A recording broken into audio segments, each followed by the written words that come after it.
दास जाके स्वामी जी के दरबार में कहता रोज सबके तक गवाइबे करला हई दास बा अधम बा कुछ न गावे को सऊर बा न भैया लोगन के सामने खड़ा होकर सऊर बा। ए स्वामी जी रुआ चाहिला तो हम गाइला हई लोग चाहेला तो हम गाइला। स्वामी जी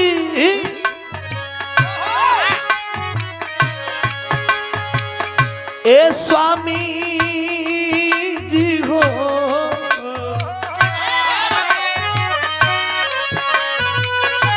ए स्वामी जी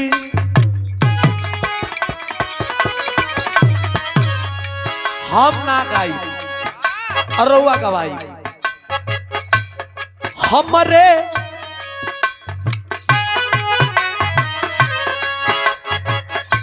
हो हमरे सुमिरन में आईना हमार स्वामी जी हमरे सुमिरन में आईना हमार स्वामी जी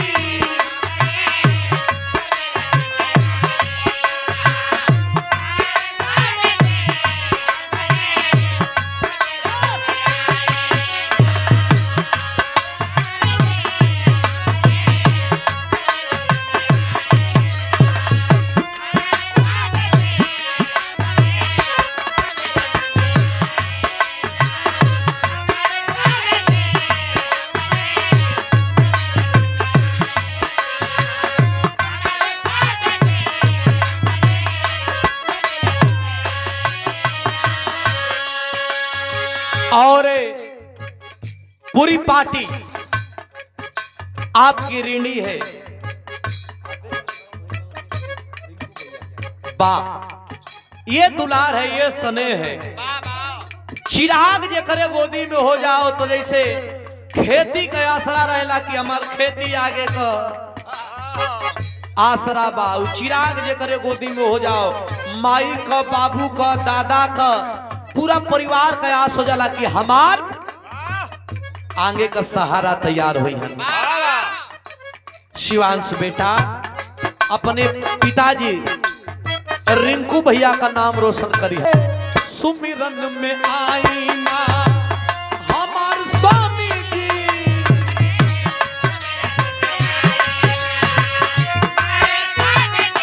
पंकज भैया का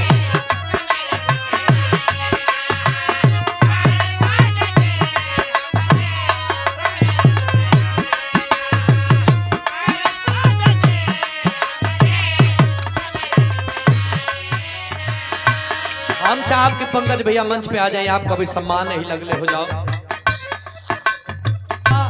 हमार स्वामी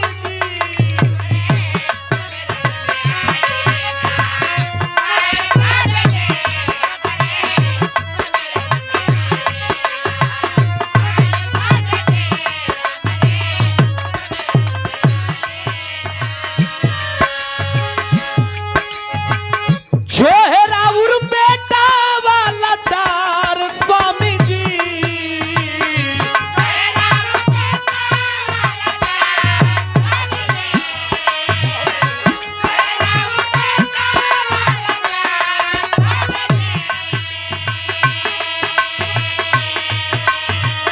जो है राउर बेटा वाला चार स्वामी जी हमरे हो हमरे सुमिरन में आईना हमार स्वामी जी हमरे सुमिरन में आईना हमार स्वामी जी हमरे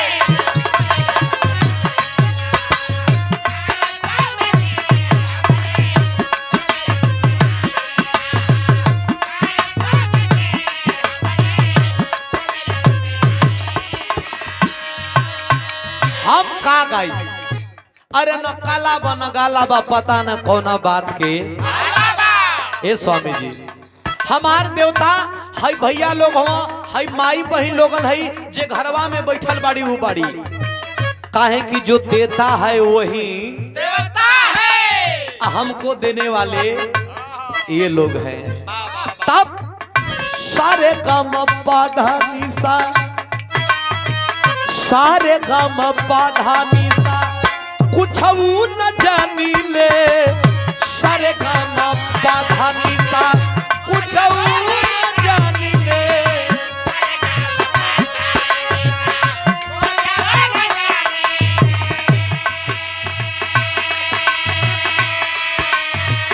हम तराउर स्वामी जी हम तराउर स्वामी जी अरे शरणिए के मानी ले हम तराउर स्वामी जी शरणिए के मानी ले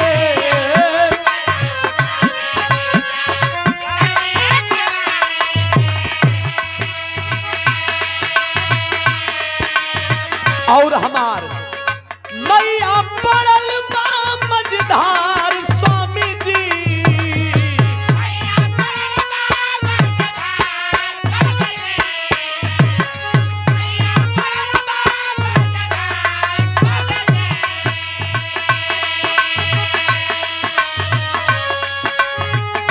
नैया पड़ल बा मझधार स्वामी जी हमरे सुमिरन में आईना हमार स्वामी जी हमरे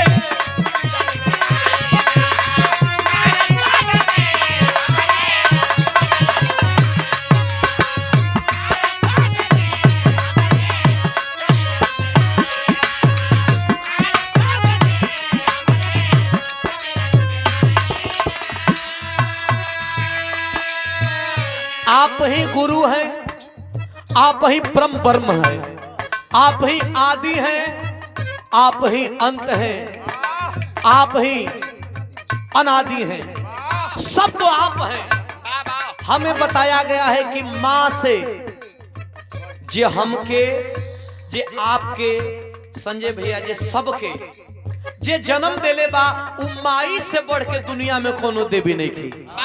हमार माई से और रउआ लोगन का माई से जे 9 महीना अपने गर्भ में ढोइलस उ माई से बढ़ के दुनिया में कोनो देवी ना आय अपने बाबूजी से बढ़ के दुनिया में कोनो देवता ना अपन माई से बढ़ के कोनो देवी ना अपन बाबूजी से बढ़ के कोनो देवता ना। अगर घर का माई बाबू खुश बना तो दुनिया में तो से कोनो देवी देवता नाराज नहीं था।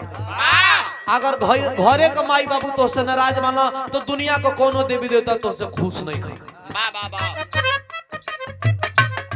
वेद पुराण बतैले बा कि माई बाबू से भगवान भी नीचे होला।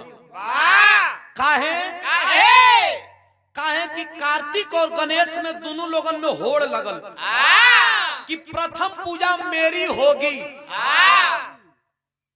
प्रथम पूजा माने पहले हमार पूजा होके के चाहिए। ब्रह्मा जी आके कहला कि ठीक बात तोहार पूजा होई भैया, गणेश तोहार पूजा होई, कार्तिक कहला नहीं हमार पूजा होई। कहला एकर निर्णय कैसे निकली? कैसे? कहला पृथ्वी का जे 2 चक्कर 5 चक्कर माने चक्कर लगा के अब पहले कैलाश पे आई वही का पूजा हुई। अच्छा तक कार्तिक जी गणेश जी का भाई शंकर जी का लड़का कार्तिक जी के सवारी का मोर मोर पे बैठ के उड़ गई ना। गणेश जी का सवारी का बा मूस। अब कितना तेज चली चूहा, कितना तेज चली। ए बिल में वो बिल में जाए, ए बिल में सो बिल में ओ बिल में सो बिल में माने इतने घर में थक जाई भाई। जितनी को हाथ गोड़ तिए को न चली। अब मोर पर पूरा पृथ्वी का भ्रमण करे बदे निकल गेला। गणेश जी सोचे लगन कि का हम पृथ्वी को भ्रमण करब, हम मूस बाटे हमार सवारी। एक बगलिया में शंकर जी बैठल ना, बगलिया में पार्वती जी, उन्हीं के 5 पेरा घूम के वो जे बैठ गेल। कार्तिक महाराज अइला कहला कि हम तो पहले पूरा पृथ्वी को घूम के अइली, हमार पूजा होके के चाहिए। तब ब्रह्मा जी कहला कि तोहरा पगलैला का कोनो वो रंग नहीं। अरे पागल, जो माँ आपको जन्म दी है, जो पिता आपके सपने पूरा करने के लिए अपने सपने को त्याग देते हैं, उससे बड़ा देवी देवता कोई नहीं है। प्रथम पूजा केकर होला? गणेश जी का। ऐसे कहे के बका सारे गम पद सारे गम पद सारे गम पद सारे गम पधा निशा कुछ न जानी ले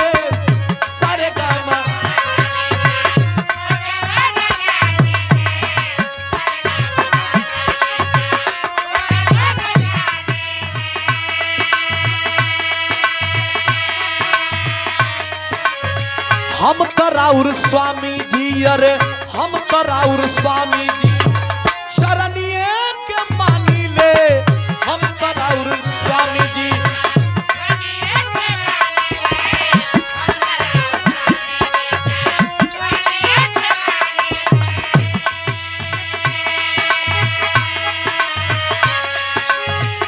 मैया पड़ल बा मझधार स्वामी जी,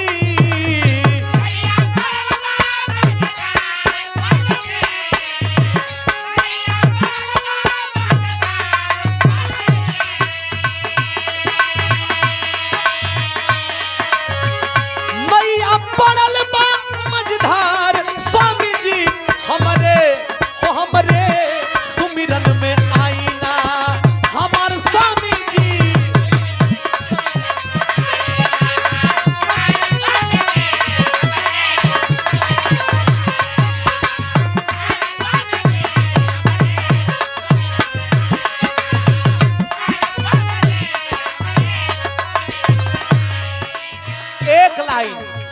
एक लाइन माँ के ऊपर लिखा गया है। माँ कौन है? झटके में आदमी कह देला का पहलवान ठीक बाड़ा ना, जरा देही में खाए भर मांस नहीं के आदमी वही के पहलवान कहेला। आज कबो वार्डो को चुनाव नहीं जीतल वही के आदमी प्रधान कहेला। आज कबो प्रधान नहीं जीतल वही के आदमी मंत्री कहेला। आदमी देहात में बड़ी उल्टा बोले। अच्छा फूक देबो उधिया जे वही के आदमी कहे का पहलवान आते ही खाए भर मांस नहीं के। लेकिन पहलवान की उपाधि किसको दी गई है? किसको? दुनिया में सबसे बड़ा बलवान कौन है? जो कुंटल भर उठा करके जिम करता है वो पहलवान है ना। जो असहाय को पटक दे वो पहलवान है। जो निहत्थे पे रोब जमाए वो ताकतवर है। पहलवान कौन है पता है? एगो पहलवान जो ने कहा कुंटल का रियाज करत हुई खड़ा पहन के, अगर वो पहलवान का पेटे पे आधा किलो को बटखरा बांध तो 1 घंटा के अंदर अनकसिया के बेच दे। एक कुंटल लेके रियाज करते हैं ना पंच परमेश्वर बैठल बानी। 1 घंटा के अंदर आधा किलो 1 किलो का बटखरा अनकसिया के बेच दे। लेकिन माई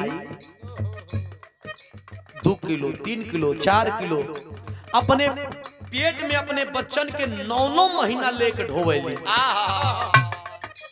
माई से बड़ा कोई ताकतवर हो सकेला का? दुनिया में केहू भी निस्वार्थ, कोई स्वार्थ नहीं है। जे 1 कुंटल रोज उठावता वो 1 किलो बटखरा 1 किलो वजन बर्दाश्त ना कर सकेला। लेकिन माई तो हर कितना गुण गाई हम, जितना कहब उतने कम बा। लेकिन आज का परिवेश में पंकज भैया एगो माई अकेले 4 गो लड़का 5 गो लड़का 6 गो लड़का के अकेले पोस के खिया के मिस के घास के पढ़ा के लिखा के जवान कर देली।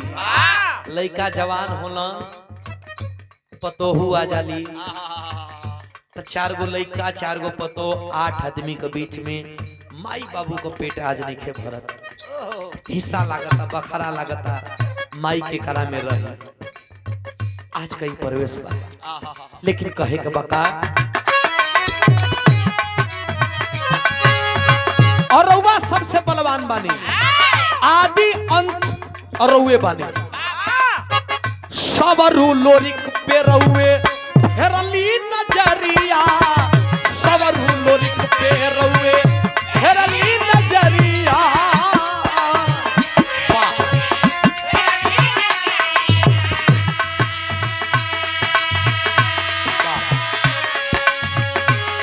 क्या प्रेम है, यही दुलार है।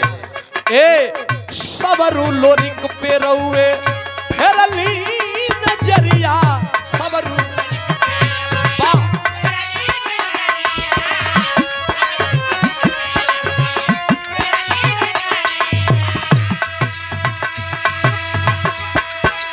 प्यार का रस है। आदमी गंगा में डुबकी लगा के प्रसन्न होला, एगो सत्संग में प्रसन्न होला।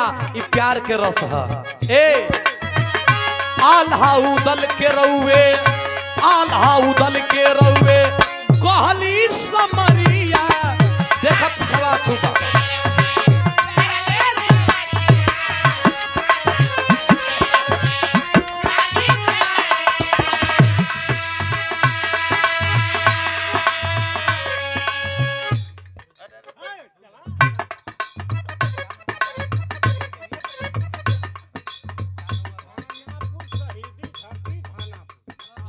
क्या बात है। शहीदी धरती धानापुर, क्या बात है, ये प्यार है, ये दुलार है। रली नजरिया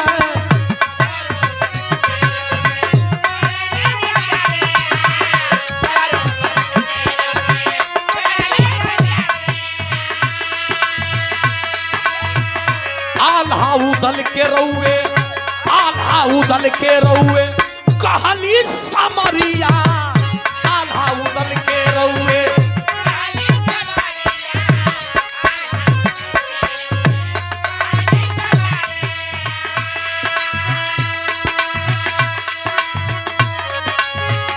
मैया पड़ल बा मझधार स्वामी जी,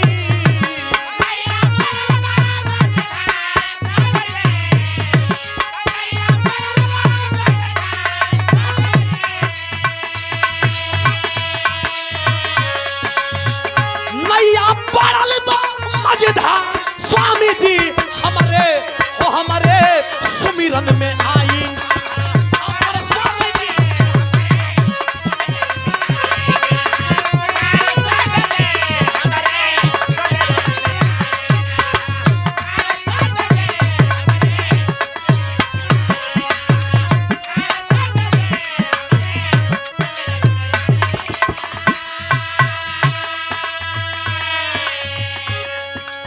धानापुर शहीदी धरती ये लेकिन हम बताओ तनी कि कौने गुरु घराना, कौने बगिया का फूल बनी, कौने बगिया का फूल बनी मास्टर। ए बिहारी गणेश, बिहारी गणेश राम लाल के मूर्तिया, बिहारी गणेश राम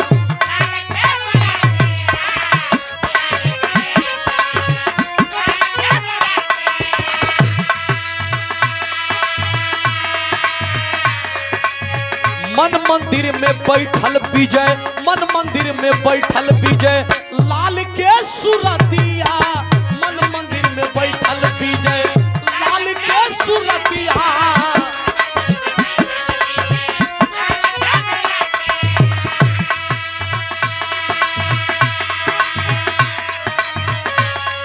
अरे जुड़ल रहे नैया के तार स्वामी जी,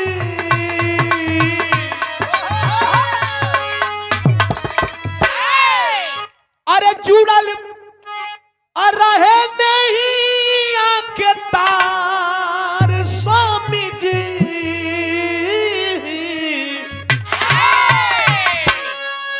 अरे हमरे, अरे हमरे सुमिरन में आईना, अरे हमार स्वामी